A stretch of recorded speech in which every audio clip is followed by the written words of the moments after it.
ഞങ്ങളിപ്പോൾ നിൽക്കുന്നത് ചുർച്ചാമ്പൂർ മെഡിക്കൽ കോളേജിൽ ആണ്. ഈ ചുർച്ചാമ്പൂർ മെഡിക്കൽ കോളേജ് എന്നുള്ളത് പേര് മാറ്റിയിട്ട് അവർ ലാംക മെഡിക്കൽ കോളേജ് എന്നാക്കിയിരിക്കുകയാണ്. അതിൻ്റെ അക്കാഡമിക് ബ്ലോക്കിൻ്റെ തൊട്ടടുത്ത് തന്നെ ഒരു മോർച്ചറി പോലുള്ള സ്ഥലമുണ്ട്. പക്ഷേ അത് മോർച്ചറി അല്ല. അവിടെ 20 ബോഡി അവിടെയും അതിൻ്റെ താഴെ വശത്ത് മറ്റൊരു മോർച്ചറി പോലുള്ള സ്ഥലത്ത് 18 ബോഡി, അങ്ങനെ 38 ബോഡി സംസ്കരിക്കാതെ കിടക്കുകയാണ്.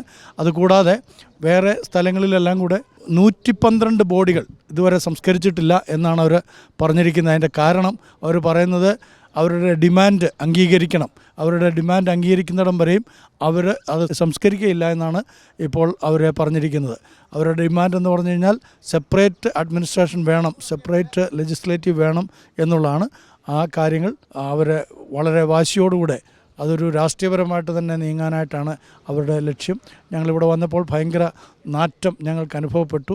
കാരണം ഫ്രീസറോ മറ്റുള്ള സാധ്യതകളൊന്നും തന്നെ ഇല്ല. ഈ ബോഡികളെല്ലാം തന്നെ ഡീക്കേ ആയി കിടക്കുകയാണ്. ഉള്ളിൽ കയറി ഞങ്ങൾക്ക് കാണാൻ കഴിഞ്ഞു. പക്ഷേ അവർ ഫോട്ടോഗ്രാഫി ഒന്നും അനുവദിക്കാത്തതുകൊണ്ട് ഞങ്ങൾ വെളിയിൽ നിന്നാണ് ഈ വിഷയം പറയുന്നത്.